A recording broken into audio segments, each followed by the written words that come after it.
How's it? I'm Hyolyn, I'm Oliver. and this is our final review of Queendom. This is just the final episode review and the overall opinion of the entire season 2 of Queendom. And I tried to think of where the best place to start with this is. I know that WJSN won! yes. Dude, to be honest, like you saw my live reaction to that. I didn't think it was going to happen. And then I'm obviously super stoked because initially they were who I said in the beginning I wanted to win just because I thought it would be amazing. But I think me and you both kind of said, like, it seemed very unlikely that that would be an outcome of the show. Yeah, I certainly like towards the end it was more a possibility because they were doing really well in the points. Yeah. And I think it's because, well, yeah, I guess because like other groups weren't doing as well as I thought they were going to do in terms of just like how many points they were getting per round, like namely Viviz and Kepler weren't doing as well as I thought they were going to do. Yeah. So their fan bases, big as they are, had to do more to try and catch up, and they obviously couldn't do enough. But I was still thinking like the way that it was shaping up for Loona, like it looked like Loona were going to edge it just on the basis of their fandom's streaming power. Well, and Loona also was having like good enough performances that I thought, oh, okay, they'll probably win because they're not like, unlike some of the like Viviz and Kepler performances and stuff where it was a bit like very inconsistent, I would say, in like quality. Loona was at least having like some consistency and like quality of performance and stuff. So I thought, oh, okay, with the size of their fan base, with having good performances and stuff, they'll win or whatever. It was like my thought process to it. But WJSN, I feel like pantomime was like a big shift for them that kind of really helped secure kind of the thought like, okay, they can win. Like without pantomime, then I don't know who I really would have thought should have won or like who would have been a deserving winner for me. But pantomime is such like a heavyweight, like like I guess we can talk about each one of the final performances. We already kind of talked about the songs, but how we can talk about the performances, because I feel like for WJSN, the performance for their final song wasn't anything particularly special, but pantomime kind of is there carrying it. But basically, none of the final performances were like epic to me. I would say there was nothing like that stood out dramatically. Like I feel like the best rounds were some of the cover stuff mixed with like the round that had pantomime in it. So like the fantastic round and then the unit rounds and stuff were kind of the most interesting parts of the show. Whereas like the final round, I would say that was probably one of the most forgettable performance episodes for me out of the whole thing. I'd agree. Yeah, there wasn't much for most of those performances that I was really like crazy into. Yeah. And I don't think we talked before about how a lot of the songs we kind of were interested to see how the performance would look and like what they could do to make the performance better. Yeah. Or what they could do to make the performance to make the song shine. And not many really achieved that. Yeah. And again, the inevitable comparison to the first season of Queendom is like there were some really, really stellar performances in the final, which I feel like were some of the best in the show. Like we have AOA's Sorry performance with Chanmi's fight choreo. We have Lion, of course. Like that whole spectacle that was Lion. We have Gorilla. I feel like that might be one of the big things that's making me remember like the season 1 better for the final performances, because Lion was just one of those songs from Idol that's like one of their great songs, you know, like it's not just something that was made for like a show. Like it is one of the songs from Idol that you listen to like consistently because it's just a really good song. Whereas I don't think any of the songs from this final round or something like I would be listening to from these groups' catalogs like after the show. Yeah, like all of the songs from Queendom 1 from the final, I felt are songs that I rank pretty highly in their artists' respective discographies, with the exception of Mamamoo's. Which is funny considering that they won.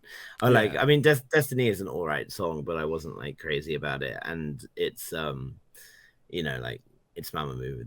It's like they could do better. It's so, I remember how Destiny goes for Mamamoo, but anytime anyone says like Destiny, I just instantly think of you think about Izurama Destiny, or that like you know that like the Lovely's oh my god, yeah. Because it's just that chorus instantly pops in my head with that word. But yeah, there's just we towards the end we can kind of comparatively all that stuff between the two. I guess we should go to like the order of the final performances, which was Hyolyn was first, right, with Lee Young-ji. Waka Boom. So biggest gripe, and I think you said it too, like when I was live watching it, just was like Lee Young-ji was the best part of that whole performance. and it's kind of about Hyolyn really, but what I remember the most is Lee Young-ji having the best part of her performance. Yeah, we said when we heard the song that it was kind of like it felt like she was trying to get everything she was about into one song. Yeah. So like there was like the slow kind of sexy part, like vocal parts. There was also like strong high notes and stuff. There was also a rap and a bridge and stuff, and it's like, okay, she's gonna do a lot here, and it might make the performance feel a little bit like not focused, a little bit too like scattered, and not giving enough chance for one highlight to really shine through in a good way. I think something that it almost felt like it would have been like a group song that one person was trying to do, and it wasn't quite. She wasn't quite hitting all of it, which is interesting because she actually did a round. She covered it in a 12-member song and pulled it off. But so it's like... I think she basically in that case it was kind of like biting off more than she could chew, and then no pun intended because of the Loona member chew, but and then Young-ji kind of outstages her, and I mean. Young-ji is a great performer, obviously, and she's always going to bring a huge amount of energy. And I thought her verse was great, and she killed the performance, obviously. And generally speaking, when she's performing with other people, like we've seen her on Good Girl performing with like a selection of different artists, and every time she was able to kind of she didn't like overpower them. She always like matched their energy and played with them, and it wasn't at all like she wasn't like so dominant, whereas in this performance she was, and I don't know how much of that is down due to her having changed personality wise or whatever, or how much that is down due to Hyolyn and her chemistry or whatever it might be, but something wasn't quite hitting. I still ended up enjoying the performance a lot, and I did end up ranking it like quite highly in my overall. It was one of the better ones. Yeah, I think because her like the way she maneuvered the stage was like more interesting than how Hyolyn's stage presentation was in like that performance. Because like Young-ji has this like a cool shot where she's with all the groups over there, like, and they're cheering her on. She's doing that initial verse, and then she like did a full like sprint through the stairs to the next staircase, you know, like while still rapping perfectly, you know, like doing a full workout on the way over to the next part of the stage. It just like her presentation was like really dramatic in the performance, which was what you kind of want out of a final performance like that. And I feel like Hyolyn's parts in it were just kind of like okay, like not as dramatic as Young-ji's presentation in the song is. Yeah. Like Young-ji is like, oh, okay, shit. Like the part comes in, and it's really there's a lot of movement going on of her going part to part on the stage, and like Hyolyn to me was like static feeling kind of. Yeah. And then the elevator usage is a gripe of just overall the whole thing for me. Like, why was it so important that those elevators were used in every single performance? It just became a thing where I was like, okay, at some point someone's going on the elevator. It's like going up and down, like just because it's there, it doesn't have to be used. Yeah. You know, like it's the same with yeah, like the steps and stuff that everyone kept using. It's like I guess they wanted to just try and do something special or something to try and make something sound because he only went up on the elevator for the bridge part or something, which I guess is an okay part. She used it kind of in one of the more interesting ways because she did the fall off of it, which I thought was more interesting than some of the other ways it was used. You know, she like fell backwards into the arms of some of her dancers, I believe, or whatever, towards the end of her performance. But yeah, it just became so expected in every performance that I was kind of like, okay, at some point there's just going to be a really long elevator scene because it's not like it does it super quick. It's a very dramatic, slow release of the elevator. And I mean, thinking of the ways in which elevators were used in Queendom 1, for example, right? We had Soyeon doing it during her rap in Lion, where she where it stops at the end, where she declares "I'm a queen" and then goes back down again, and it was very like imperial and suited for that. And then Park Bom, and she went crazy high. Yeah, like she was like ascending to the sky in hers as she was going into these like crazy high notes and stuff, and that worked well as well, I thought. So yeah, well, there's good elevator usage. It seems like in season 1, maybe like they had the idea of it before or something, you know, and not like being forced into their stage plan for it, you know. Whereas like in this, it seemed like whoever was the producer on like Queendom 2 was like, everyone needs to figure out how to get this elevator used in your performances. And it's there like we paid a lot of money for this elevator. Yeah. You better goddamn use it. You know, like find a point in your choreography where you can get on this elevator. It's like, all right, because that's what it seemed like. It seemed very forced, like just kind of arbitrary. Yeah. And overall, the Waka Boom song it's not bad. It's not like a bad song or anything. Like, it is a good song, but it's not great or anything. Yeah. So there's nothing about it where I'm like, outside of the performance, where I'm just super into the song or anything too. So yeah, it was one of the more memorable ones of the final performances, though, just because it still had a little bit better. The Lee Young Ji part, I think, is really what makes it memorable for me overall. Yeah. Which is not good for Hyolyn because it's her final performance. If you think of what that song would be like without Young Ji, it's kind of like it's like, well, what am I really here for? Yeah. So that was the first one, and then I'm kind of scrambled because I've seen them out of order again. Then it was WJSN. That's right. Then it was Aura, which I like the song, but like you were saying, after like seeing it like a couple times, it's just the performance was not like epic or anything. It was kind of like, we've said this a lot about some of the stuff that's happened in Queendom 2. It's kind of just like one of those M countdown performances that you get, you know, the weekly performances sometimes. It did, as WJSN have done throughout this whole show, it did have a really strong intro. Yes. I thought the intro was very cool.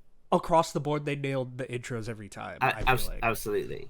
So they kept that up there, but I do feel like this was their weakest performance overall. And I said that the song, anyway, I think my take was like the song is solid, but if they don't do like something really interesting in the performance, it's gonna make the song seem less enjoyable, and that's kind of what happened. Yeah. So it's just a shame, especially since it was the only one. Actually, I won't say it wasn't the only one because Hyolyn also worked on her song, but it's like a quite heavily like self-produced one. It seems like actually it's just her and one other guy make Cake 36 doing the whole like lyrics and composition for that song, which is a nice touch, especially for that kind of stage in the competition. Like we all loved seeing Soyeon making Lion, right? So it's cool to see a little bit of Exy doing the same thing, even though she doesn't have the same kind of production chops that Soyeon does. I think overall through the whole show, Exy definitely made like a lot of fanboys and fangirls, because like I feel like before the show, I didn't know a lot like about XC as like the leader of WJSN or anything, but like throughout the show, she proved like she's a really good leader in K-pop or whatever. Especially like there like Becca in our chat was just like, okay, this is my new favorite, like this is my bias or whatever now, like because she was I don't know, she did a really good job like seeming compassionate to her members throughout the whole show and everything like that. Whereas, and then like you're saying, it's cool seeing her like self-produce the song and things like that. I always prefer. I wish that happened with every group in the final round. Like that's what one of the constraints is. Like it has to be. They all have to self-produce. Yeah, I remember thinking that when I first saw the brief for Queendom 1, I thought that that's what it was. I thought that it was going to be wholly a self-produced thing, which would have been really cool. But obviously, not every idol knows how to do it. It's not fair, I guess, because not every idol might be as well established at producing. Yeah. So, especially against So Young in the first season. That's just right. Like, but yeah, the song, like you're saying, wasn't epic or anything for like a final round from WJSN. It's I think it too. The problem is pantomime was what happened before. Yeah. So like when you're taking that high, I feel like anything afterwards is gonna feel low. You know, after that. Yeah, like you can kind of like see see like WJSN's performance as like a drug trip across like the whole show. I mean, like you have that initial like rush of As You Wish, and then like it kind of mellows out a little bit, and then you reach like the peak, and then you have the come down. And it felt like that, or it was like the come down, and it's like yeah, it's an okay song and an okay performance, but just not quite like what the Queendom final should be.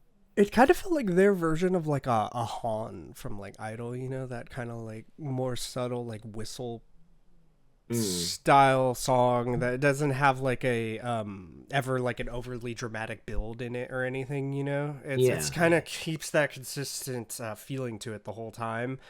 And I feel like that is a good song maybe for like a different round or something, but like for like a final performance, you always kind of want to bring like your most epic feeling. But, like, you know, and even if you don't do something like an epic musical thing, you have to then do something in the performance that makes it stand out more. Like if they'd managed to keep like the kinds of things they were doing in the intro consistently throughout the whole performance, a strong theme to it or something. I will say like if they had a really strong theme and it was sad, or it had a certain type of emotion it conveyed really strongly or something, that could have been really good. But yeah, it was just it felt like just a performance. Yeah, just fell a bit flat. Yeah. I think that's the song's fault more so than like, because I don't think the performance was like bad or anything. Like it was just what they could do with the structure of the song, you know, like yeah, overall, I kind of, we both agree on those first two. I don't know that there might be, the only thing we might disagree on is Loona, because my God, have I been dying because of Hyolyn, but I mean, I'm never gonna dispute Hyolyn and her charm. But if there's one thing that came out of Queendom 2, it is my Hyolyn like biased and like fandom now. Like, you're lucky you didn't have to go through her being on hiatus for like over a year. Oh, that's right, that did happen. That happened during the that was before Paint the Town or whatever, right? Yeah. So next after WJSN was Kepler, or was Kepler, it? Yeah. Yeah. It was the girls. The girls. Yeah, the girls. Hey, they finally? No, they didn't do the breakdown. Still, that's you go ahead and start this one. I'm struggling for words because none of it was really memorable to me. But, and I say that because I literally can't remember much from the performance at all. Now that I'm trying to think about it, I remember the dance break. But what does the song sound like? I can't remember. I just heard it yesterday, and now that you say it, I'm trying to remember a specific part of the song. It has kind of that dubsteppy kind of it's similar like MIDI to like The Boys, just not as interesting. This is really bad because I've come across as like the biggest Kepler hater throughout these reviews, but I'm truly not.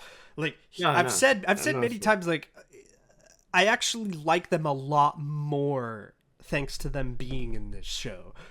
And I do as well. And especially members like Hikaru and stuff who have really like won me over, like as far as like the talent side of their group and things like that. So definitely this song just wasn't good, I guess I would say. Like really, like that's totally opinion. I understand some people will like the style of song. I think just particularly for me, it wasn't my taste.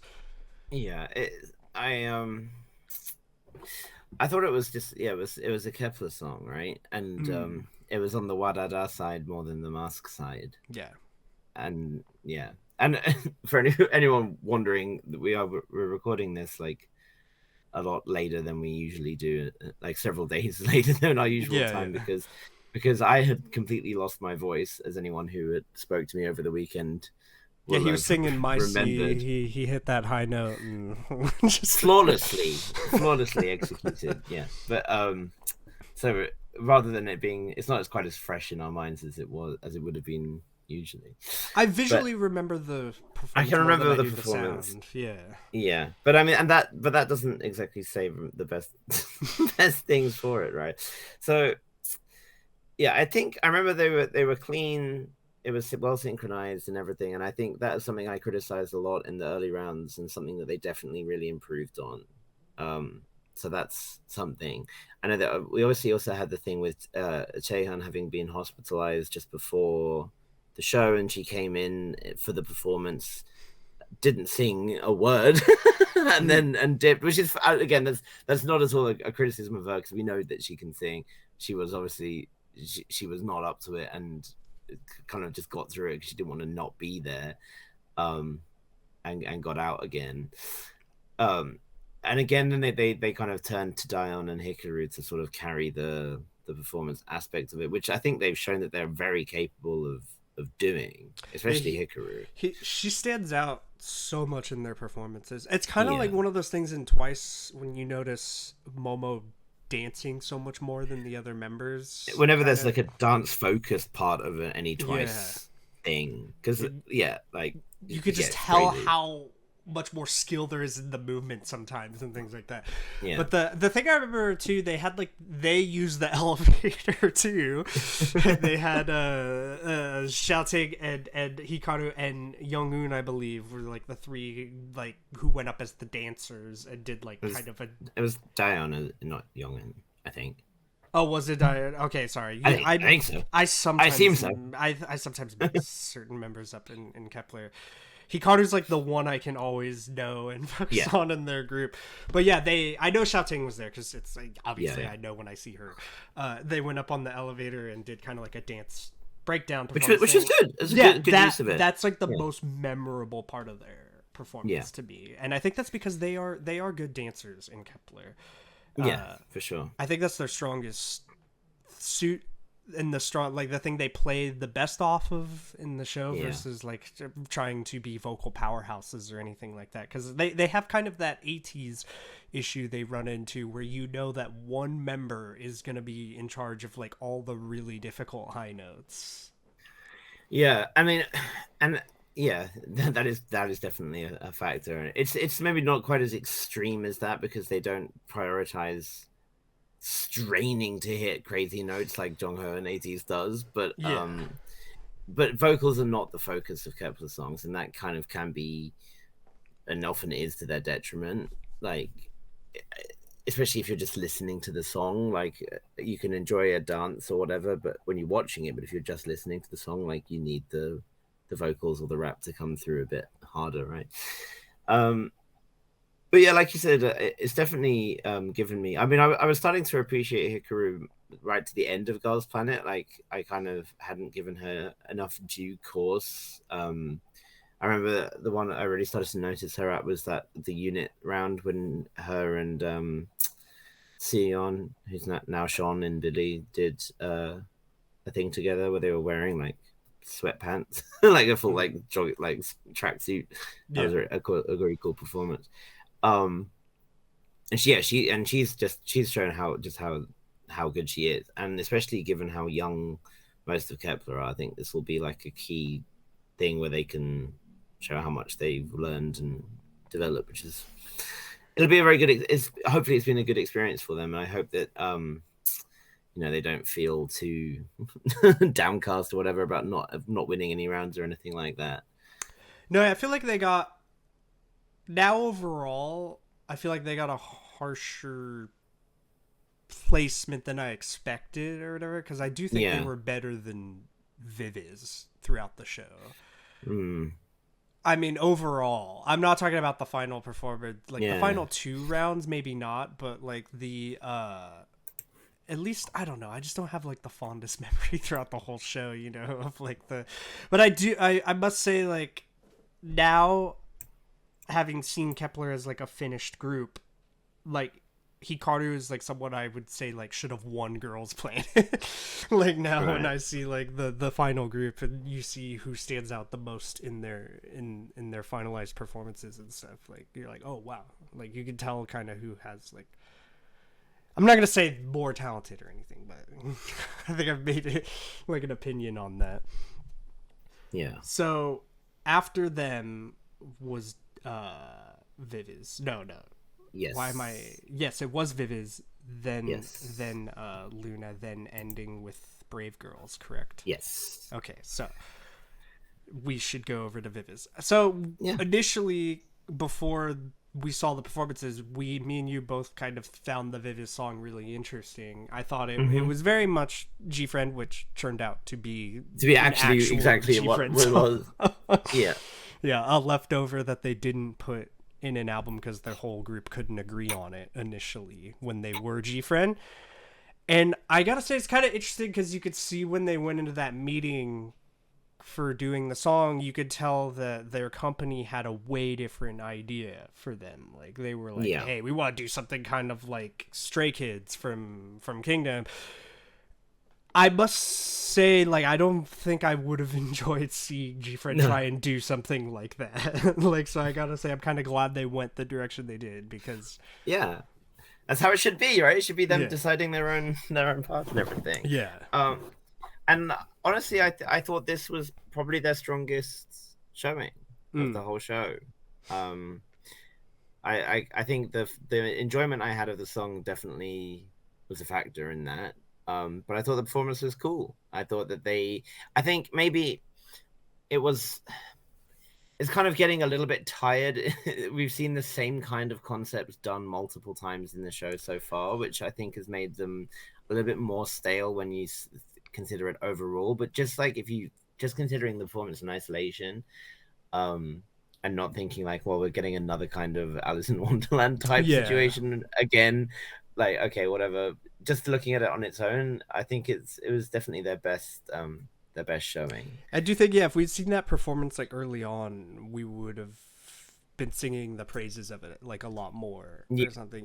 Like if that was like the first round performance or something, you'd be like, oh wow, okay, like Viviz showed up and like killed it or whatever. But I think I really like I agree that I liked the song the most, like their song that they made for the final round. I thought it was the most interesting one.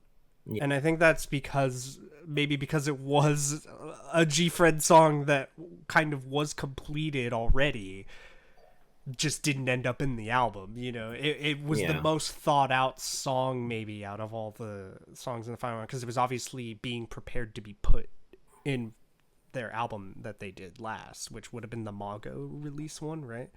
Yeah. So that's kind of, I'm not going to say that's unfair or anything, but it definitely, obviously the song had been well prepared already. Yeah, it wasn't made from scratch. Yeah. Yeah, but I mean, well, we don't know that much about the background of a lot of the songs. It's entirely possible that others had been on a cutting room floor or been sitting somewhere for a while. Yeah, and since being announced on on Queendom too. I'm sure all those they could have started knew. making it. Yeah, exactly. They knew they were going to have to do that at some point. So yeah. So who knows? But it's definitely it did end up being to their benefit. And yeah, I think generally speaking, I think it's become apparent over the course of this show that Viviz is not, as a trio, capable of delivering the extremes of performances that you can in a group with when you have like a powerhouse main vocal. It's just where you have a really strong rapper. Like, I mean, but it doesn't even matter. It just in general, like if you have a small group, you need to really have either the group being really focused on one thing. Where you like, I'm thinking, for example, like Third Eye, where they're all very capable dancers and like to an extent rappers, and they don't need a crazy like belting vocalist because they capture everything else in the vibe of their songs. And Viviz, I think, will continue to make music that suits them because, like Bop Bop, for example, suits them. Yeah.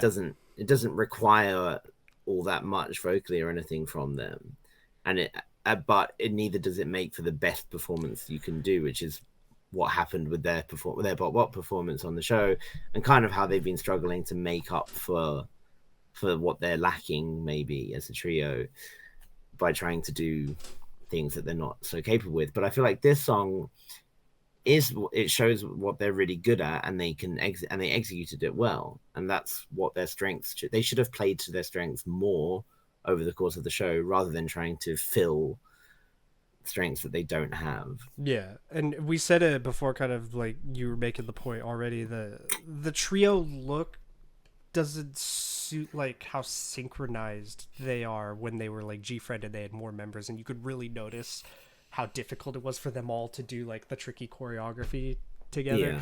As a trio, it's not as noticeable when you're seeing that happen. And then the same thing, like you said, their music stylistically doesn't quite, it's good music, but it doesn't suit like epic performance style, like of what Queendom is, where you're kind of like competing in this sense of like, how can we be really grandiose like in this, whereas I feel like their songs are a little more subtle than like trying to be in your face. Yeah, that's one of the things when the guy's showing them like Stray Kids or whatever, it's like, okay, but their music is kind of suited to just always being like over the top performance, because it's like that's what Stray Kids is all about. Like, God's Menu and stuff is totally suited to being just over the top performance, and it's got that style to it. Stray Kids is basically like an EDM group with rap in it. Like. It's got that tempo to it. Yeah, but I do agree. Like, I really liked their final performance was kind of one of the overall through the whole show, their better like showings throughout the show, especially the style of Alice in Wonderland thing does get a little tiring, but they did it very good, especially like they stuck to a theme and it was consistent throughout. It was good.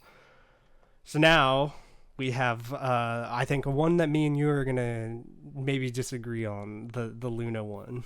Yes, the Loona one. Why am I doing so bad with the title names? Pose. Yes, dude, how can I forget? Red Velvet Pose.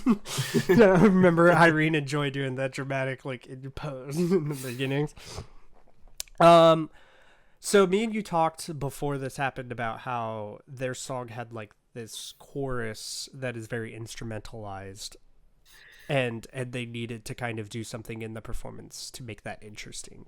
I will agree that was kind of the most lacking part of the performance, because that kind of, the chorus takes you a little bit out of it, and they didn't quite do as dramatic of a choreography thing as I thought they were going to with how the chorus was stylized. Yeah. But overall, I thought their performance was really entertaining, because like Loona, I feel like is always really good, at least at I don't know, like high energy level to it and stuff. It wasn't like, it didn't feel like lacking to me or anything, like their performance.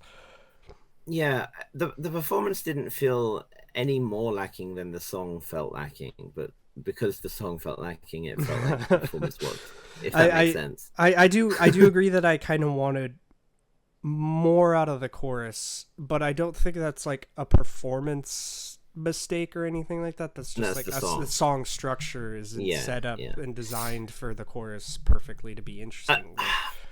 Yeah, I thought there was some really the really cool ideas in the performance, like because it was kind of like a vertical like camera shot, like a mobile phone camera shot, right at the start, and then having them walk down and stuff, and then they kind of flip like one to the other.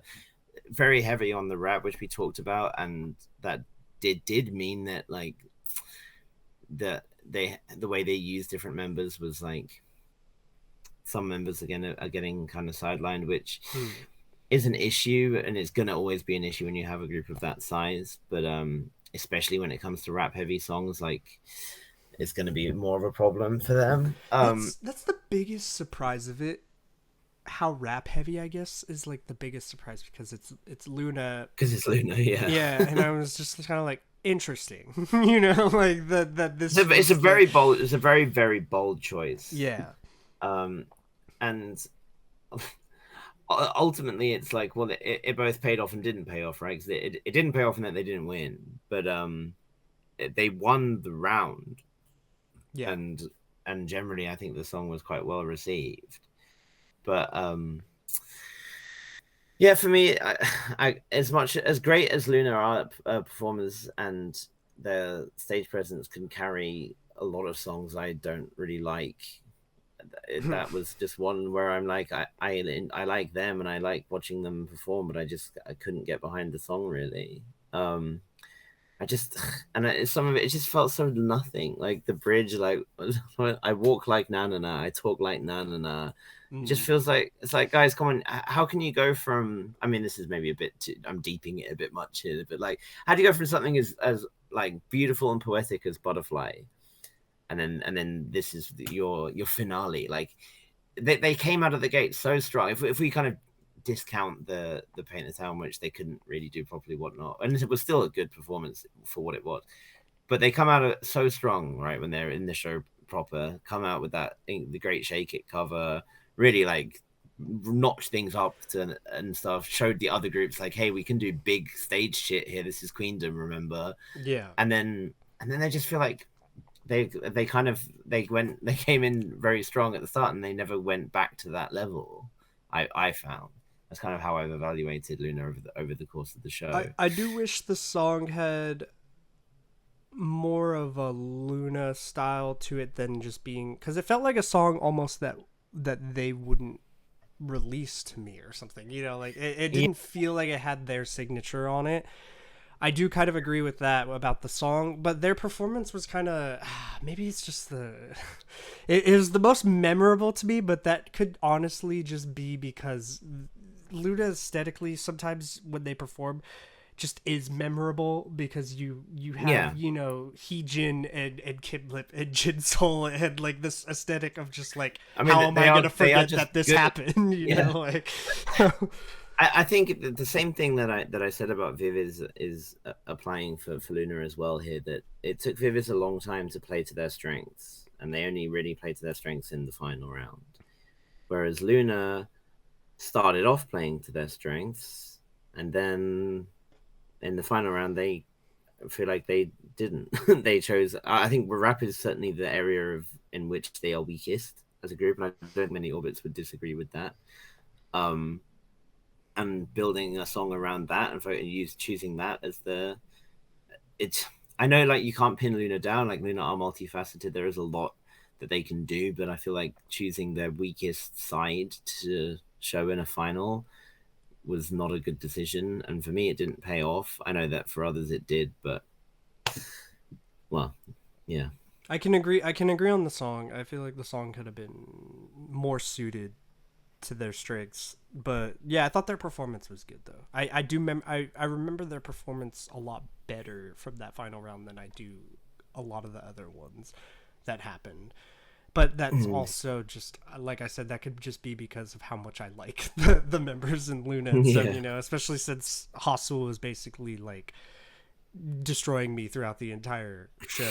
Like, so that is, I can admit that that's probably a factor to it. But yeah, overall though, I feel like Loona never performed like bad throughout Queendom 2 or anything. Like, I don't think there's anything I can just be like, not they didn't do that good or anything like that. So even though the song structure-wise not my favorite, their performance was still just really good, in my opinion. Yeah. So now, then, we have Brave Girls, Brave Sound. Brave Sound. Yeah, first time we heard a Brave Sound at the start of a song for a while. I mean, in the same way that Kepler's song was very Kepler, Brave Girls' song was very Brave Girls. It's very much a summer bop like type of thing going on. Like, it's just really fun. Really, just like good old fashioned fun. It wasn't spectacular. I thought the performance was cute. You know, they had a nice like kind of touch, like a beachy vibe and stuff, and they were barefoot and whatnot.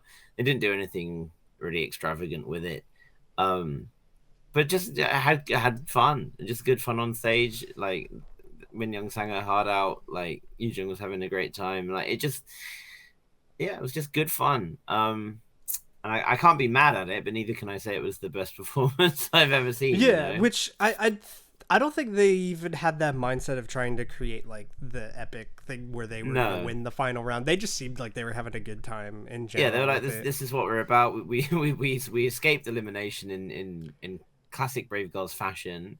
Yeah, and now we're just gonna drop something and vibe and have a good time. It seemed like they were just content because they Brave Girls Queendom, you know. So they were like, we did what we do. You know, everywhere we went to the very bottom of like where you could be, and then completely went to the top. So it's like after they did that, they just seemed like they were like, all right, we showed like who we are. Now we can just enjoy ourselves. Yeah, and it was certainly when they're strongest, when they're relaxed and just having a good time on stage, and their energy is kind of infectious, and you watch it and you just enjoy yourself with them. They had one of the songs I enjoyed a lot more out of the final songs, just because I love that like arpeggio. It's like pentatonic kind of like arpeggio, like guitar riff that happens in the background each time. You know, it's a really catchy part, and so the song itself is catchy and really good. Yeah. It's that typical like Chima Baram where it just has that really fun. I mean, Brave Bones knows what he's doing when he wants to make a funny hit, right? Like he knows exactly how to it's simply put together, but everything is just so like cleanly done. It works. It just works really well. Yeah.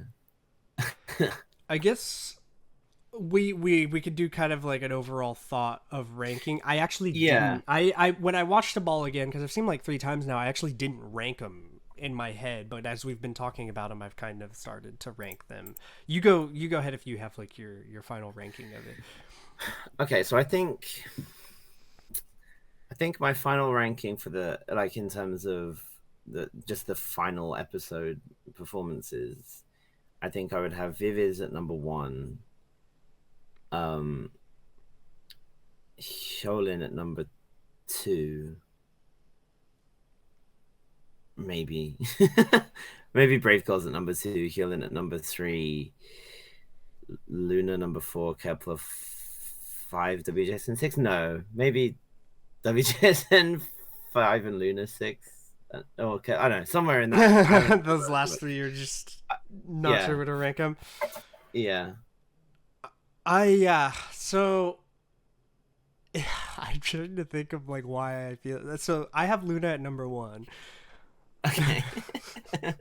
I think I just got done in by the aesthetic and the style of song. You know, I'm a bit of a sucker sometimes for that like kind of upbeat like. You like it when it's fast, yeah. Yeah, I'm a sucker for like a club jam, and I think their performance was they always perform really good, so I have a good memory of it. You know, like I agree with that. Viviz was really really good, but I'm trying to think. I honestly think I enjoyed the Brave Girls performance the second most out of like the performances. So I think I have Loona, Brave Girls, then Viviz, then Young G's part was really memorable, which so I kind of put that at 4 because of Young G. Yeah, because of that. And then after that, I kind of just don't between WJSN I think ahead of Kepler just because I like the song more. And I don't remember the Kepler song. I'm sorry. Yeah. I'm sorry that I don't, but I really just don't remember that. And I heard it yesterday, and I just don't I don't perfectly remember it.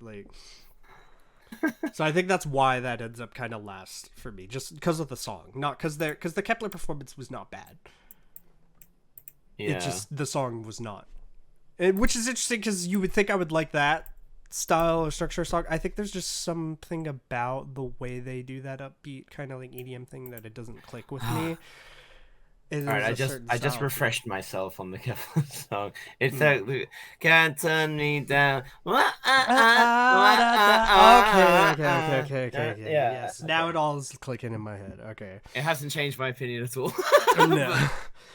Yeah, I think it's the dramatic stops of like using the vocals all the time like that make me not enjoy that style so much. I don't know. Yeah. There's something about it. I can't fixate on exactly what I think maybe the issue is not that there's something about it, it's that there isn't something about it. That might be. You know. Yeah. It feels very fourth gen, like overdone, if that makes sense. Kind of a style that it's what Kepler represent, and it's what they're about, and I feel like it's what their music is going to be about for the duration of their career, at least in terms of their title tracks and stuff. And if you're into that, great, but it's just not what I look for. I guess before we do comparisons or anything, the good thing might be to talk about what we feel like each group got out of this season. Well, should we talk about like the overall final rankings and like kind of kind of evaluate how we feel about that final position, and then how we evaluate the group as a whole? Sure. I guess. Yeah. Because I think it's also really interesting to talk about the points as they ended up. Especially because there was some controversy that Mnet had to kind of come out and say about it and whatnot. Because the difference in points at the end between WJSN and Loona for first and second was just over 3,000. And bearing in mind, of course, that Loona got 0 for that initial preliminary round. Yeah.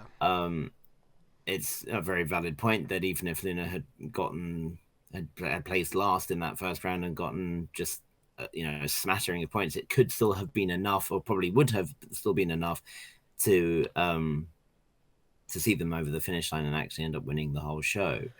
I think if that had happened, even without those points or whatever situation had happened that saw Loona end up winning, I wouldn't have thought that Loona were undeserved winners per se, because they were very consistent over the show. I think we said already that I feel like, for me anyway, I feel like they peaked right away with Shake It, and then they didn't quite get back to that level of enjoyable performance for me. I would have been mad that because I don't like Pose, but I would have come away in the same way that I ended up feeling after the first season of Queendom and also after Kingdom, where it was like, well, in the end, the best performers, or the group who had the best performance at least, didn't win, and it was just the group with the biggest fandom. WJSN would have been like your Oh My Girl of this. Exactly. Yeah. Exactly. And maybe, I mean, Oh My God, I think are on a different level in terms of what they did on the show compared to what WJSN or anyone in Queendom 2 did, but it would have still been like, it just does kind of suck that, like, I mean, you can literally see a group get 0 in a round and then have such a strong showing in the final that they end up doing. Like, obviously, it wasn't just the online voting and whatnot. Like, there were other elements to it that Loona also cleared in the final. But yeah, I think it being really close as well, I think kind of does make it a bit more kind of reasonable, because I feel like WJSN did slip at the end with a much less memorable performance.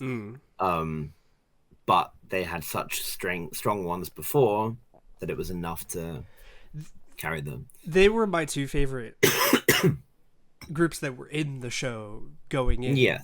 to it. So like I was not going too. to be upset either way with who won there, because obviously they were who I was rooting for initially in the first place. So it's like, but I do agree that it would have had a bit of a like asterisk to it if Loona beat WJSN for me, just because overall WJSN I felt like had the best showing throughout the whole show, but that doesn't always acute to like you winning, you know.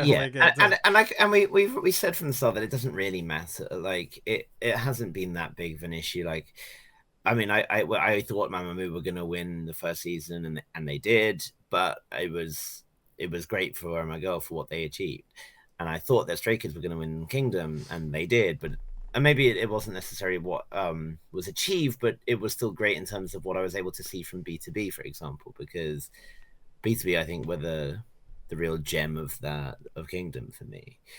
And then for this one, I literally can discount the entirety of the show and just be so goddamn happy about pantomime. Like, I like it. I really, the rest honestly doesn't matter. And the fact that we can add on to that, we can add on Shake It, we can add on Brave Girls' storyline, as a whole. The fact we can add on the Hyolyn Min Young to my youth performance, we can add on Hyolyn in the first 2 rounds in general. Like, there's a lot of extra stuff that made it worthwhile and whatnot, and it doesn't really matter the winner at the end of the day. We both said from the first episode we don't care like about who wins and all that stuff. It was just about wanting cool performances from these groups, and we got a lot of that, especially like you said, out of the show, I'm just happy because we got that pantomime performance, which was awesome. So I got something really epic from WJSN, and then I got short blue hair Hasul. So like everything the great that could have happened, you know. And I was saying from the start of the show, I was saying before the show started, I was saying Loona or Kepler will win. I said, like, no matter what happens, it'll be Loona and Kepler in the final. And I'm honestly so pleasantly surprised to be proven wrong, not because I think that Loona were necessarily like way undeserving of being second or whatever, but just because I didn't think WJSN would have enough in their support in the online support to win. I know that the China line went nuts, and I know that there was some criticism of that because Spotify is illegal in China, so obviously they were having to use it illegally in order to vote. But like, come on, guys, you were using VPNs to vote as well. I don't think any fandom was playing all that fairly when it came to voting and whatnot. And what I am kind of, I will touch on this. I don't want to go into it too much, but I am loath to see the kind of negativity and stuff that was going on between fandoms and stuff as a result of that. Like Exy posted a picture holding the trophy on Twitter. She has her own Twitter account, and just like streams of abuse and shit under there, people like saying like, oh, whose dick did you suck to win this and stuff like that. And I'm like, guys, like, that's not fighting with some other dumb fan. That, like, she has every chance of reading that. I honestly feel like you can't be a real fan of the group that you're saying you're supporting when you do that to like the other, because you know that those groups themselves absolutely loathe that behavior. Exactly. Who are nothing but supportive and loving towards each other, and their fans are going like that, doing that kind of shit to each other and just saying all kinds of fucked up stuff. And no, it's not just Orbit. Like, I do feel like Orbits are usually at the center of every kind of nasty bit of business that goes on. But I was really disappointed over the course of the show with how buddies / Navis were acting. I didn't think that there was going to be so much toxicity in a fandom for a group that's as kind of wholesome as G-Friended. And just generally the only fandom I saw that was really just behaving themselves quite nicely throughout the whole thing was Brave Girls' fandom. They were just kind of like, guys, what the fuck? But from what I obviously there's bad eggs everywhere, but I was just feel a bit much. I was gonna say these days it just always feels like it's not unique to any like one fandom. It just feels like these days there's always like this troll side of like every fandom now. that shows up every time there's even a little bit of like a sniff of something that they can cause a problem over, like and it just feels like as soon as one person raises some issue, the other players in that fandom feel like they need to get in on it to participate and be a part of it and foster this kind of us against them narrative, which just it's just like, guys, fucking just enjoy everyone's performances and just be happy about the future. I don't, because they see the interactions between the groups and how they all are just like they all just like each other or whatever. So it's like there's nothing that they're grabbing to from like an interaction between the groups themselves to have any basis of this like slandering nature. Like it's because the groups themselves all just like each other. They're it's like. And I don't want to paint it like entirely or in like looking through it through like rose tinted glasses or whatever, but I know that there were some fights and whatnot that happened in the first season as well, but I didn't see Miracles going ape shit at Moo because Mamamoo still ended up winning when my girl perhaps could be considered to be more deserving or whatever. I mean, this is like the fan subs for the Mnet didn't do their own subs at this time, so it was fan subbed, right? And it was a Miracle team and a Moo team working together to sub it, like, and it was a thing. It was like bringing fandoms together in like a really nice kind of way, and the respect and love that the groups were showing on the show was more, not entirely, but more echoed by the fans. And here it just felt like it was like they were really like people really buying into that, like Mnet's bit of making them do the who do you rank lower and them having to give reasons and stuff, and people being like, what, they're so disrespectful, how could you say that? It's just like, guys, it's just fucking doing what the script is telling them to do. Joining back in, sorry, a bit of technical difficulty, it froze for a moment, but I do believe we were just kind of finishing off the scandalous discussion. Thoughts about the scandalous side. Yes. Yeah. The one other thing I wanted to touch on in that regard was that there was a big criticism about how the streaming stuff worked. I mean, Mnet was very clear that we're like, we will give the points based on unique listeners per day, and it's not related to the total number of streams, because people pointed out that Loona were far and away the most streamed of the songs. I think they had like 1.4 million streams or something like that, and then Viviz had like 1 million. And then it was like 800,000 or 600,000 after that, and I didn't even remember who it was. But either way, I think WJSN were like the 4th or 5th most streamed out of all of them. But to be fair, like that wasn't the only thing that went into points and voting. No. And everything. So no. But it was certainly a big chunk. But what the issue was is that Viviz ended up placing 3rd for the points, despite being so comfortably 2nd in the total streams, and to the point that everyone kind of went, I mean, surely there must be some correlation between when your overall stream number is that high, surely your unique listener number must also be in a similar kind of like position. So Mnet kind of had to come out and be like, no, these are the numbers, like they're not rigged in any way, trust us. I mean, I know that trust me.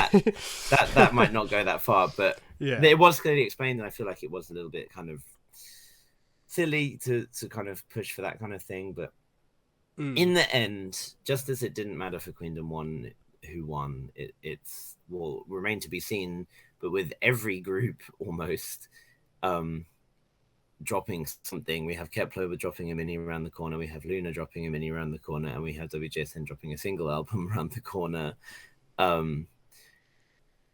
Well, Viviz inevitably will be having something very soon. I assume Brave Girls, I think, you're probably in an interesting situation because they had to come back midway through the show, which it wasn't touched on, but obviously they released an album while the show was happening. So they're obviously not going to do something else again for a while. I would presume maybe they'll drop a single or something. And I don't know what Hyolyn's plans are. She also had to come back just before the show, so that might have been about the points thing, because like I know the stream numbers is a big thing. What about where Hyolyn ends up ranking at the end, and she quite frankly almost sweeped the show up until the final 2 rounds, I guess you would say. So it's good, just a funny thing to be. Hyolyn got absolutely destroyed in the stage ranking. or the points. So like there was a maximum of 30,000 points available, which I should point out, the highest amount of points for the first 2 preliminary rounds was 20, which Hyolyn was first in, was 20,000, right? So the last stage vote alone was worth two-thirds plus of what, I can't math that properly. You know what I mean? Yeah. Right. The first 2 rounds were worth 2/3 of what just the final stage vote was worth. Peaked too early. Hyolyn only got 1,818 points out of 30,000 in that for that round, and that pushed her down to where she ended up being, which was 4th. So we had the WJSN first with 81,000, Loona second with 77,900 something, and then Viviz were in third with 54,000. So there was a huge gap between second and third. So Loona validly, if they did place in the first round, could have won or whatever, but and it's not what happened. One other thing, the one other thing was that the Mnet did say, right, when they said before that Loona were gonna perform separately and then they would be evaluated by the judges and given a score that way, right? And then that didn't end up happening. They just gave them automatically last. We saw the performance, but they were set at 0. Which is, it sucks, but it is what it is. And honestly, I think it could end up working out advantageously for Loona in a way if people cotton on to the story and being like, well, they were so hard done by, and then they did so well regardless. Let's all check out their album. It could end up being very, very, very big in helping them. Like you're saying that, I think I'm just gonna remember this Queendom in the same sense that I remember Queendom 1 just being like the most memorable things from Queendom 1 are not Mamamoo winning. Mamamoo had obviously the epic like Decalamane performance and stuff, but you remember like Oh My Girl making me a fan, like, is what I remember the most of that. And then you remember kind of like certain things like AOA egotistic cover, and then the just certain, you remember those things more than you do like Mamamoo 1 Queendom 1. Yeah, absolutely. And I think it's gonna be the same thing with Queendom 2. I'm gonna remember the Shake It Loona performance. I'm gonna remember pantomime and stuff. I'm not gonna think about like WJSN 1 Queendom 2. Like that's not gonna be what I think about every time. Yeah. I think just with the difference here is that I am glad that WJSN won Queendom, whereas I was still kind of like, man, it would have really completed that arc if Oh My Girl had won Queendom 1. but it was such a big, but oh well, it doesn't matter. That's the key.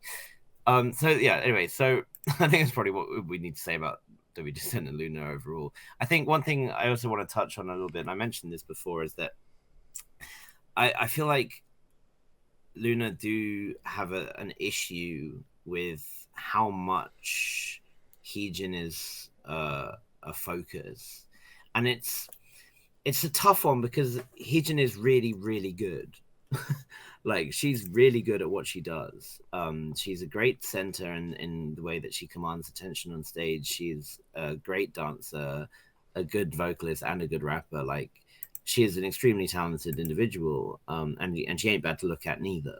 Well, I mean, think of the unit round specifically, how much like she stands out to doing the the arm thing that happens.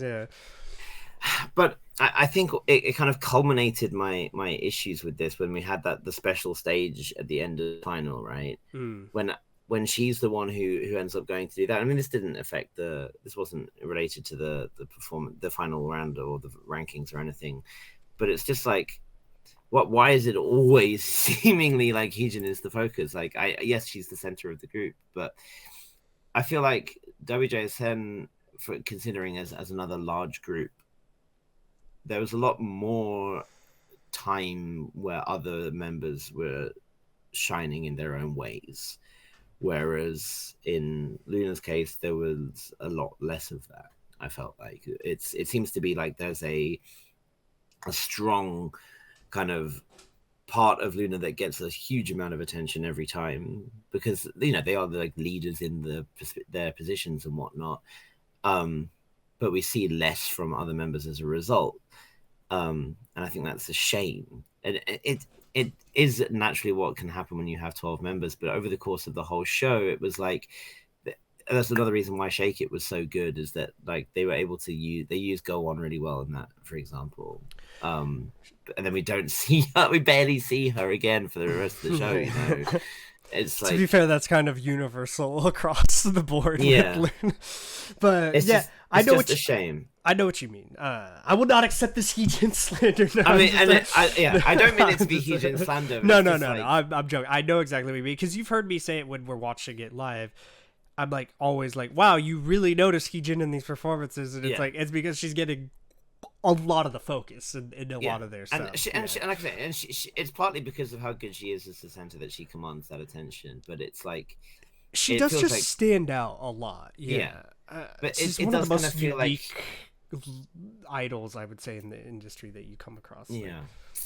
But it does feel like Heejin, her cronies of like Eve and and Kim Lip, and then it's like the rest of the girls, and it's like even Chu doesn't get as much focus on stage, except but she has a lot of parts, so she has her parts, but that's it. And then, but obviously Chu has the advantage of she reacts really well, so she's on camera when they're not performing or whatnot. You're basically saying Hustle didn't get enough camera time, and I 100% agree with you. I think Hustle is really is unfairly sidelined in Loona stuff, given how good she is. I think Yojin, I didn't see anywhere near enough Yojin in the show as a whole. And Go On and Vivi, we can talk so much about how they don't get enough. It's tough, obviously, and it's like when you have your center and whatnot that is that good, obviously you're going to want to use them. But it did feel excessive, and I don't feel like it was as much of an issue for WJSN as of a group of similar size, but it was similarly, and I think, an issue for Kepler, where Hikaru obviously is such a powerful, charismatic, and Xiaoting is the center, obviously, and Hikaru is main dancer, so, which is, again, Heejin is not main dancer, she's center, but she, like, that command is there, right? And when Xiaoting is center, like, you notice Xiaoting, right? Yes. But otherwise your attention is drawn to Hikaru, and then to a lesser extent to Daeon, and the other members. I feel like you see Chaehyun and Yongin in the vocal parts, but like Mashiro, Bahie, and even Yujin, you don't notice as much because they don't have that same focus. Youngun, Hikaru, and Xiaoting, whenever I see a Kepler performance, they're like the three that I always notice, and it feels like the others are just kind of like, obviously Chaehyun, or was that her, how you say her name? She does like the harder vocal parts, so I do notice her as well, but she's not like noticeable in the choreography like those three are. Which is kind of like how it is for Chu as well. I feel like you don't notice Chu as much until the vocal parts are kicking in, right?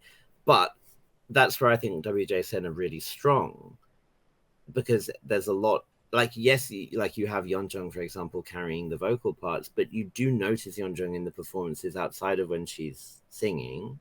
Yeah. And there's plenty of time for everyone else to do stuff as well. I think perhaps they actually end up almost, it was to their advantage that they were as 8 instead of as 9 or 10 or 13 without the whole the China line there and everything. Well, the group even just without Dawon there, without Bona there, and without Dawon there, because without Dawon there, Dawon is another main vocalist, right? So like it was very clearly split without her there. Like it was like Yeonjung and Subin were very clearly doing the main vocal parts, and they were going between like belting and ad-libbing and whatnot, and you could really clearly see both of them, and they both had their moments and whatnot. Great. Exy's the rapper, no problem there.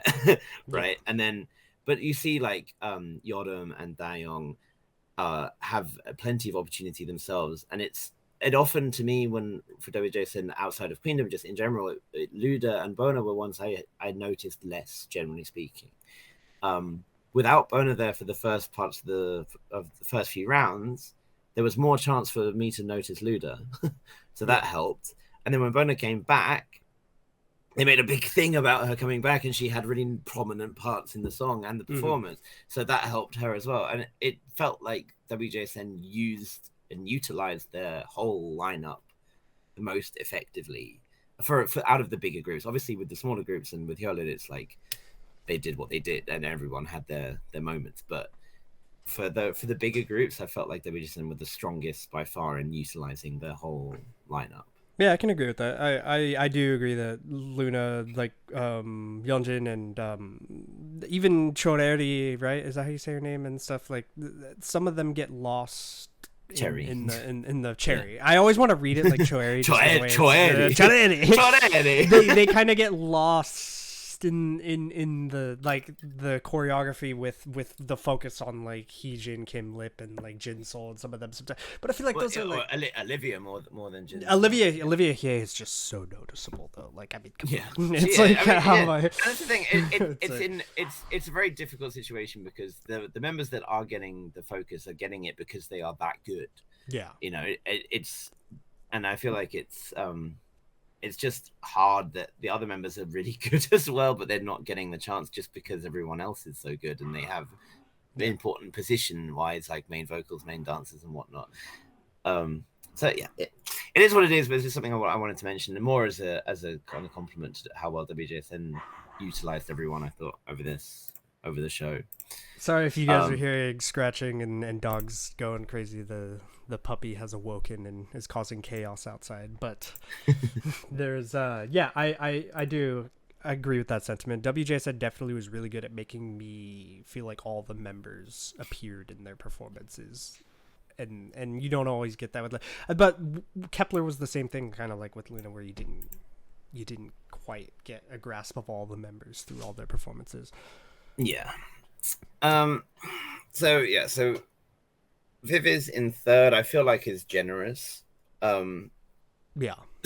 For them as a whole, I do feel like they did the best at the end. But how they'd been, I mean, again, we don't have to talk about them in too much more detail because we've said what needs to be said already. But they were 6,000 points ahead of Hyolyn in fourth, who was in turn 2,000 points ahead of Kepler in fifth, who were in turn 1,000 points ahead of Brave Girls in sixth. So it was a difference of under 10,000 between third and sixth. So it could really have changed. Viviz they did really good on the online streaming. Yeah. So I mean, what can you do? You know, that just the fan base is very large and really good at streaming their stuff. Yeah. I think the sentiment kind of every time I was watching the Queendom episodes live was, until kind of the final round, that Viviz was not making me think of them as their own group, kind of, you know, throughout the whole show. A lot of the time it felt like G-Friend without Yuju and Yeren and stuff, you know, without that, and the leader obviously as well.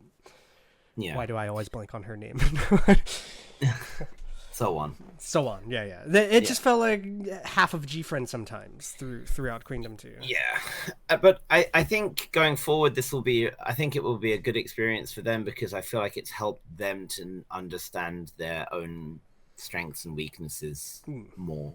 They've dipped their feet in things that they wouldn't otherwise have been able to do. I think especially in terms of the dance performance and stuff, I think they, you know, especially for Eunji, I feel like this is not something that she would have otherwise ever done, and probably is really grateful for having had that experience. And I think it will have helped them to know what their own strengths are and how they can play into those for their future music.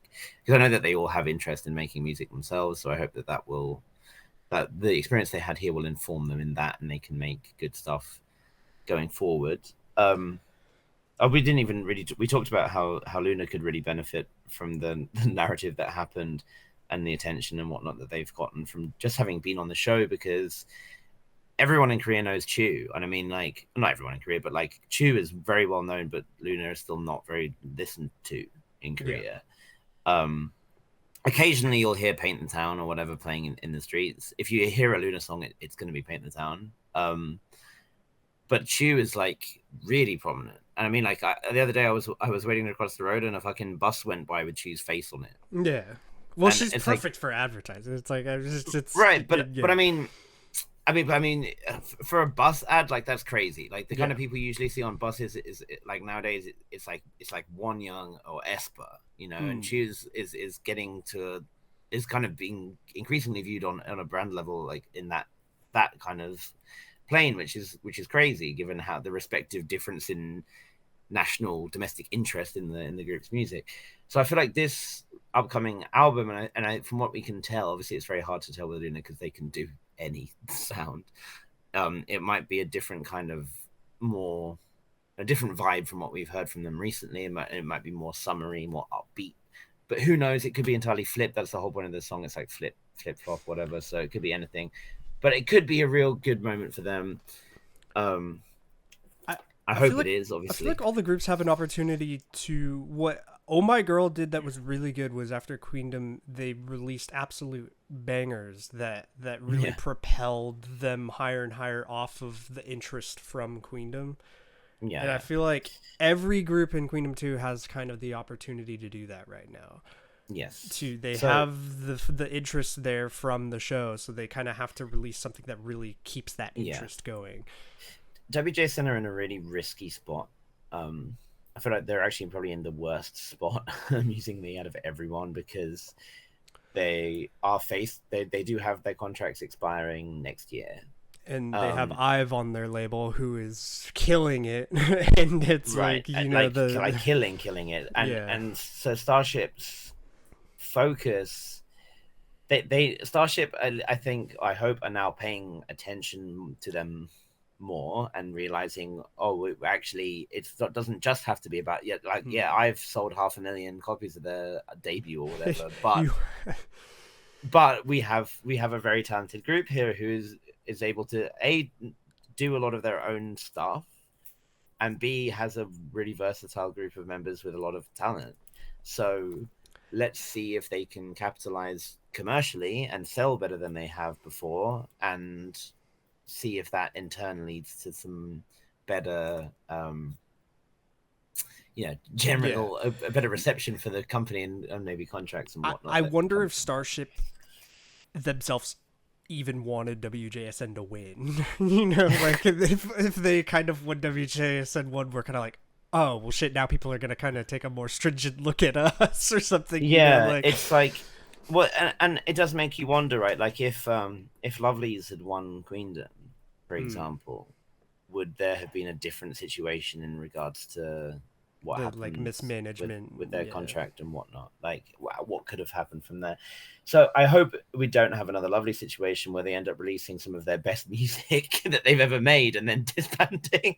Especially if it was because the Korean public doesn't like it as much or whatnot. I also hope that WJSN have gotten more international fans because of this. I know that it was more of a stickling point for Oh My Girl getting in terms of international fandom because of the more sordid past with doing some problematic shit that tends to be a blocker for people. Like Oh My Girl are like a banned group on Twitter. Like no one can openly be a miracle on Twitter, really. But anyway, we touched on that. For Viviz, we said I think they can certainly use this very positively, as will Kepler. Kepler will have a lot less to say about what kind of music they're doing, I think, and their career obviously is going to be shorter, but I think it will still benefit them. Yeah, now that we have seen the show, sorry, I didn't mean to interrupt, but now that we've seen the show, I do think it was good Kepler was on there because they took people like me who just had kind of a very neutral stance to them and at least made me a fan, of specific members and stuff, obviously, but still, it was good for them. Yeah, and I don't feel like Hyolyn or Brave Girls particularly, and I don't think it's gonna. I think maybe my voice is starting to go now. I think maybe for Hyolyn, it might give her a bit more of like a revival type situation because I feel like people might have forgotten a bit about Hyolyn. Especially because I feel like her solo music has perhaps been more appealing to the West. Not necessarily Western promoted, but just like international fans tend to enjoy it more from what I can gather. Like Lay Low, I think a lot of international fans really enjoyed, but I didn't recall any mention of it in Korea. I haven't heard it or seen much about it. But Brave Girls are Brave Girls, and I think they're doing just fine.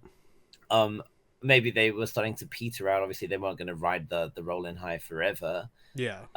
It will be interesting to see when their next release is, and then what the kind of reception of that is, like how if a All Queendom will have informed people about it. But yeah, I mean, I guess that's pretty much that. I think the other thing I'll say about the final rankings, I think I'm just going to kind of consider the placement of 4th and 5th and 6th, because they were 3,000 points apart between them. I'll just consider that like 4th through 6th. Mm-hmm. And in my mind, I'd think Hyolyn was a more deserving 3rd place than Viviz. Yeah, and then I would probably put Brave Girls at 4th, and then Viviz, or like Viviz and Kepler 5th, 6th, but like 4th through 6th. Yeah. We always do Brave Girls points wise. Probably wasn't going to place very high final round wise because of a lot of reasons, obviously. But the overall Brave Girls themselves, they already, I feel like, have accomplished a lot more than they thought they would in their career. So I feel like in general, I mean, they didn't think they could ever be here. So yeah. Overall, all the groups, I think, have a good opportunity to gain a lot more fans because of the show now. I think what they release right now is like really important, though, as far as them keeping that interest, because I feel like if you release like a dud right now after all that interest is there because of the show, then that's kind of might make people just be like, oh, okay, and then disappear, kind of. Right. So I feel like releasing like one of your better songs right now is kind of like an important thing for all these groups now that they have more interest in them. Yeah, and I really hope that people, I mean, obviously, like going on Twitter or whatever is a microcosm of toxicity in terms of how overall fandoms are and whatnot.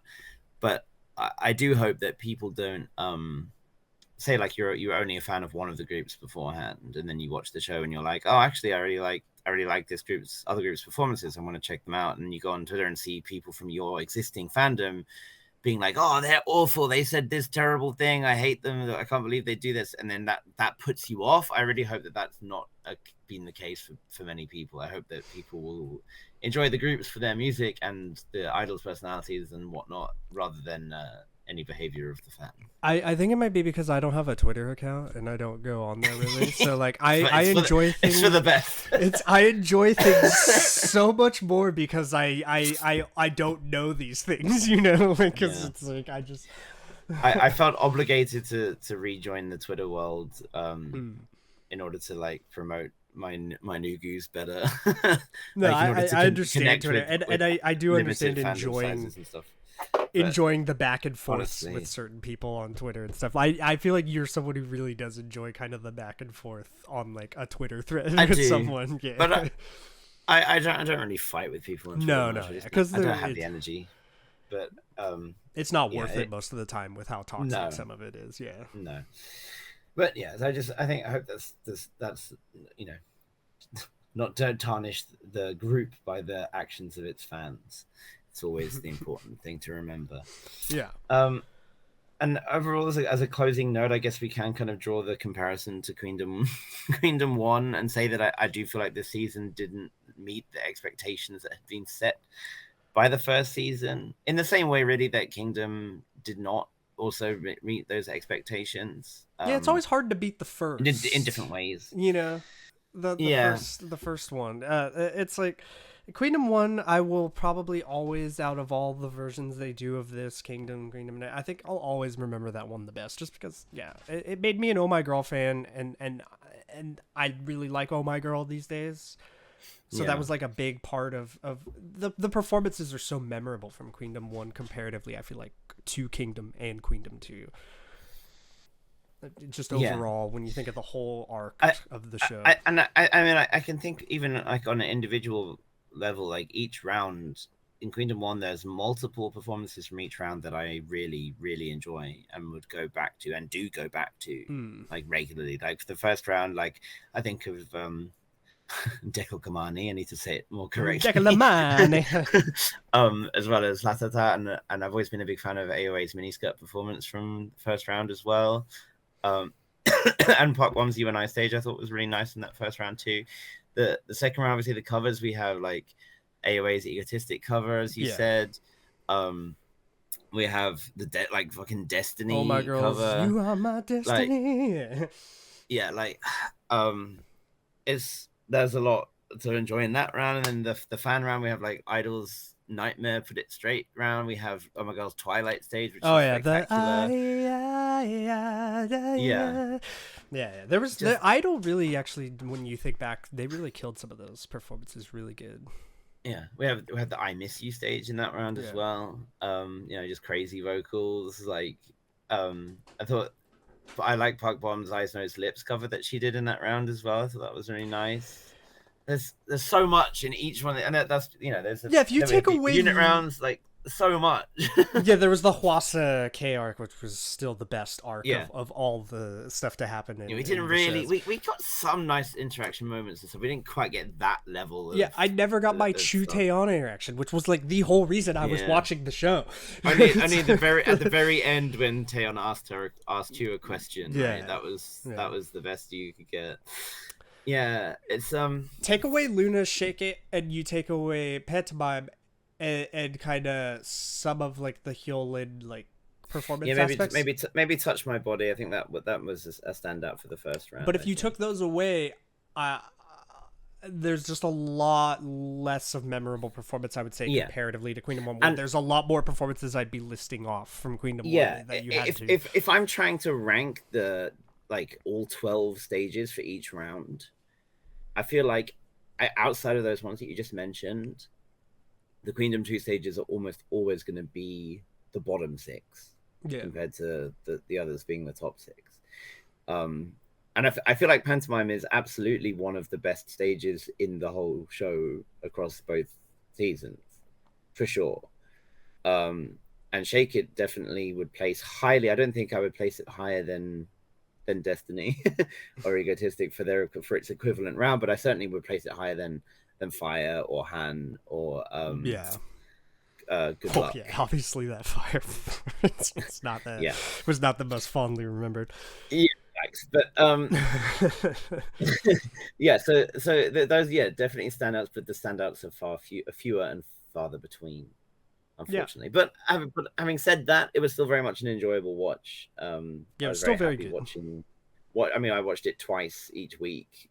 As I watched it when it aired on Thursday, and then I would watch it again on the stream with you on the Saturday. Yeah. So it was like, and it was enjoyable to watch. There was nothing I hated really about it. The one thing I would change is the ability to say that no one is better than you. Why did they change that? I don't know. But there's certain Mnet things that made it a little more annoying, but that's Mnet's fault. Also, great to have Taeyeon as a host. I feel like hands down, like what a the best decision there. Even though the amount of Taeyeon product placement and the stuff going placements was hilarious. And to be honest, Taeyeon outfits might be some of the stuff I remember the best out of the entire show. I noticed even when they did that Spotify segment where they had like, I think the Kepler members were showing their Spotify playlists and stuff. Yeah. I saw a bunch of the songs were Taeyeon songs, and I was like, but they got the camera on there, like, oh, there's Taeyeon's on there, let's get the shot of that, let's get the shot of it. Oh, there's a Taeyeon song on there right now. Like, yeah. But you can't go wrong with Taeyeon hosting though. It's so good. Yeah. I thought Youngjin did fine as well as the guy. He wasn't he was no Jang Sung Kyu, but I think he did fine in his position. And overall solid. I would love if I guess we're gonna have another boy version next, but I would love if we get like a Road to Queendom type thing. I know that it wasn't the Road to Kingdom wasn't successful financially for Mnet, and they said that they knew that it wasn't going to be, and they wanted to do it anyway. I guess obviously with COVID and stuff, it was. Well, hey, the thing is, next time we can get Dreamcatcher because they do have. They have a win now. They have 2 wins. Yeah. I mean, Dreamcatcher is off playing Primavera and having the time of their lives and whatnot. Yeah. I'm sure then they're not fast, but Yeah, it will be years before it will be 2 years at least, I think, before we would have another Queendom. But Yeah. I well, guess time will tell. to conclude things, just we'll name our biggest takeaway from the season. Okay. What do you think mine is? I'm gonna take a real hard guess here, in that pantomime is your biggest takeaway from season 2. There's nothing else that needs to be said. Yeah. Like I got to see one of my all-time favorite songs get performed that I never thought I would see performed, and it was fucking awesome. Like I couldn't have asked for more. I do agree. Performance-wise, that was the best thing. My biggest takeaway, not to be cliche, but I would like to thank Hustle for the short blue hair arc while it lasted. And towards the end, there was the short gray hair arc with the leather. Yeah. I mean, overall, my biggest takeaway is Hustle from Queendom 2. Very valid takeaway for sure. And then obviously performance-wise, yes, pantomime was hands down what I'll remember the best out of all the performances. I think that's just without even having to say across the board, you know. Yeah.